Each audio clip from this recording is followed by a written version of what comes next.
Hello दोस्तों, कैसे हैं आप लोग। आई होप कि आप लोग अच्छे होंगे। दोस्तों, आज के वीडियो में जो हम डिस्कस करने वाले हैं वो काफ़ी इंपॉर्टेंट है, क्योंकि जीएसटी डिपार्टमेंट की तरफ से एक एडवाइजरी जारी की गई है और इस एडवाइजरी के बाद एचएसएन कोड का जो रिपोर्ट करने का जो तरीका है जीएसटीआर 1 और जीएसटीआर 1A में, वो अब बदल जाएंगे। तो बेसिकली इस वीडियो में जो हम बात करने वाले हैं इस एडवाइजरी के बारे में पूरा डीपली समझेंगे कि इस एडवाइजरी में क्या क्या बदलाव किया गया है जीएसटीआर 1 और जीएसटीआर 1 के एचएसएन कोड रिपोर्टिंग में। टोटल इस एडवाइजरी में तीन इन्होंने अपडेट किया है, तीन बदलाव किया है। तीनों अपडेट और बदलाव के बारे में हम डीपली समझेंगे। आप लोगों को करना क्या है कि वीडियो को लास्ट तक देखना है, क्योंकि कुछ भी पार्ट आप लोगों को मिस नहीं करना है। जीएसटीआर 1 फाइल करने से पहले इस चीज़ को समझना और जानना आप लोगों के लिए काफ़ी इंपॉर्टेंट है। तो दोस्तों, सबसे पहले हम बात करें इस एडवाइजरी की, तो ये एडवाइजरी आपकी 9 जनवरी 2025 को आई थी। और इस एडवाइजरी में जो फर्स्ट अपडेट इन्होंने बदलाव जो किया है वो एचएसएन कोड जो मैनुअल डालते थे वो मैनुअल की जगह अब ड्रॉप डाउन आपको देखने को मिलेगा। कैसे करना होगा आगे मैं डीपली आप लोगों को विस्तार से समझाने वाला हूँ आगे वीडियो में। दूसरी जो अपडेट इन्होंने किया है वो B2B और B2C की जो एचएसएन समरी जो रिपोर्ट करते थे टेबल नंबर 12 में, वो अब आपको अलग अलग देखने को मिलेगा। B2B की जो एचएसएन समरी अलग टैब में करना होगा और B2C की जो एचएसएन समरी होगा वो अलग टैब में करना होगा। टेबल नंबर 12 में ही दोनों टैब अलग अलग देखने को मिलेगा। तीसरा जो इन्होंने अपडेट किया है, जो बदलाव किया है, जो आपकी एचएसएन समरी का जो वैल्यू होगा वो आपके B2B और B2C की वैल्यू से मैच होना चाहिए। तो इन टोटल 3 अपडेट हैं और तीनों अपडेट के बारे में हम विस्तार से इस वीडियो में आगे हम बात करने वाले हैं। तो वीडियो को पूरा लास्ट तक आप लोग को देखना है, क्योंकि ये काफ़ी इंपॉर्टेंट वीडियो है। जीएसटीआर 1 को फाइल करने से पहले जनवरी 2025 से जो भी जीएसटीआर 1 फाइल करेंगे उसमें ये चीज़ बदलाव देखने को मिलेगा। विस्तार से जानने के लिए हम इसे यहाँ लिंक पर क्लिक करते हैं तो ये हमारे सामने पूरा एडवाइजरी जो है वो यहाँ पे ओपन हो जाता है। और इस एडवाइजरी में ये करें reporting HSN code in table number 12 of GSTR 1 और जीएसटीआर 1A। ठीक है, इसके रिगार्डिंग इन्होंने इस एडवाइजरी में टोटल ये करेंगे। टोटल इन्होंने 3 फेज इन्होंने इम्प्लीमेंट किया है। 2 फेसों में दो सेकेंड दूसरे फेज में जो इम्प्लीमेंट हुआ था उसमें ये कहा गया था कि जिस भी टैक्स पेयर की टर्नओवर 5 करोड़ से कम है उसको अपने एचएसएन कोड जो रिपोर्ट करना होगा जीएसटीआर 1 में वो 4 डिजिट रिपोर्ट करना होगा। और सेकेंड फेज में ये भी अलाउ था कि आप वहाँ पे मैनुअल एचएसएन कोड जो है वो रिपोर्ट कर सकते हैं। ठीक है ना। और जिसकी टर्नओवर 5 करोड़ से ज़्यादा है उसको ये बताया गया था कि 6 डिजिट का एचएसएन कोड अपने जीएसटीआर 1 में अपने गुड्स एंड सर्विस का रिपोर्ट करना होगा। उसमें भी आप मैनुअल अपने एचएसएन कोड को रिपोर्ट कर सकते हैं।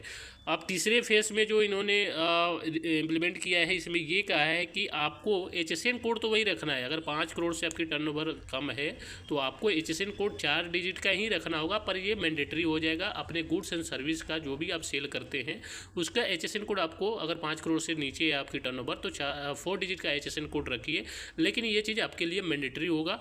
और अगर आपकी टर्नओवर 5 करोड़ से ज़्यादा है तो उस केस में आपको 6 डिजिट का एचएसएन कोड अपने गुड्स एंड सर्विस का जीएसटीआर 1 के टेबल नंबर 12 में जब रिपोर्ट करेंगे तो उस टाइम आपको रिपोर्ट करना होगा। ठीक है। मेन इंपॉर्टेंट चीज़ जो इसमें बदलाव किया गया है वो ये है कि पहले क्या होता था कि अपने एचएसएन कोड का हम मैनुअल एंट्री कर लेते थे, किसमें, टेबल नंबर 12 में। जब एचएसएन समरी रिपोर्ट करते थे तो उसमें हम मैनुअल एचएसएन कोड डालते थे, डिस्क्रिप्शन नहीं डालते थे।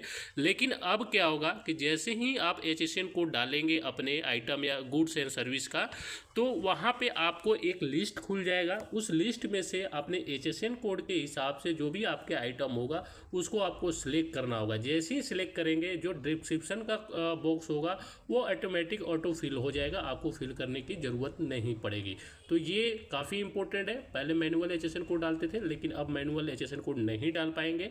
अब आपको एचएसएन कोड तो डालेंगे बट आपको वहाँ पे जो लिस्ट होगा उसमें से एक आइटम को आपको सिलेक्ट करना होगा अपने एचएसएन कोड के हिसाब से, अपने आइटम के डिस्क्रिप्शन के हिसाब से। ठीक है। और वो ऑटो फिल हो जाएगा। डिस्क्रिप्शन का जो बॉक्स होगा उसमें डिस्क्रिप्शन ऑटो फिल हो जाएगा।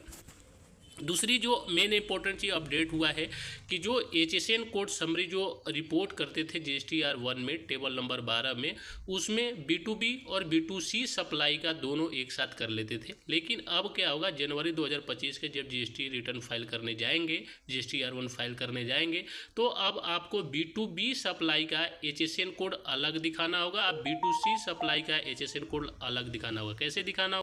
जब आप HSN समरी जो रिपोर्ट करने जाएंगे टेबल नंबर 12 में, तो वहाँ पे आपको दो टैब देखने को मिलेगा। एक आपको मिलेगा B2B सप्लाई का HSN कोड रिपोर्ट करने के लिए, और दूसरा टैब मिलेगा B2C सप्लाई का HSN कोड रिपोर्ट करने के लिए। तो जो भी B2B सप्लाई का आपका HSN कोड होगा वो B2B वाले टैब में रिपोर्ट करना है आपको, और B2C वाले में वो रिपोर्ट करना है जो B2B का सप्लाई होगा। ठीक है ना।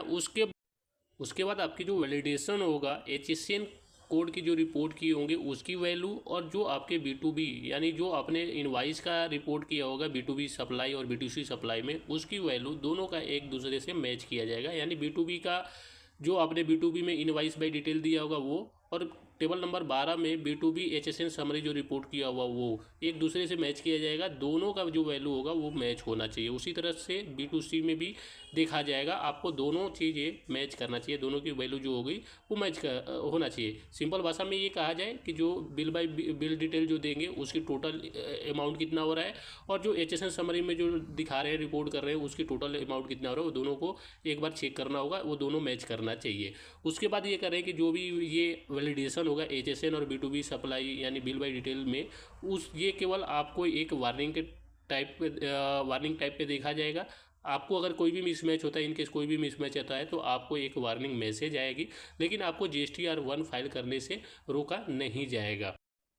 ठीक है। उसके बाद आपके B2B सप्लाई का जो HSN समरी होगा वो आपको टेबल नंबर 12 में रिपोर्ट करना मैंडेटरी होगा, और उसका वैलिडेशन भी मैंडेटरी होगा। यानी B2B सप्लाई का जो HSN समरी जो रिपोर्ट करेंगे उसकी जो वैल्यू होगा, और जो B2B का जो इनवाइस बाय डिटेल आपने दिया होगा उसका दोनों का वैल्यू मैच करना चाहिए। ये चीज़ मैंडेटरी होगा किसके लिए? B2B सप्लाई के लिए। और B2C सप्लाई के लिए जो है वो आपकी अभी मैंडेटरी नहीं है, लेकिन आने वाले टाइम में हो सकता है ये भी मैंडेटरी हो जाए।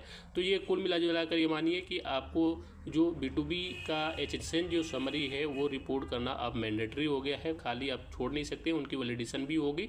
तो ये चीज़ है आपके इस एडवाइजरी में। मेन इंपॉर्टेंट चीज़ जो है कि आपको HSN समरी जो मैनुअल डालना था वो अब नहीं डाल पाएंगे, और HSN समरी का अब टेबल नंबर 12 में दो टैब मिलेंगे, B2B और B2C का अलग अलग। तो आई होप कि वीडियो पसंद आया होगा। मिलते हैं नेक्स्ट वीडियो में। जय हिंद, जय भारत, धन्यवाद।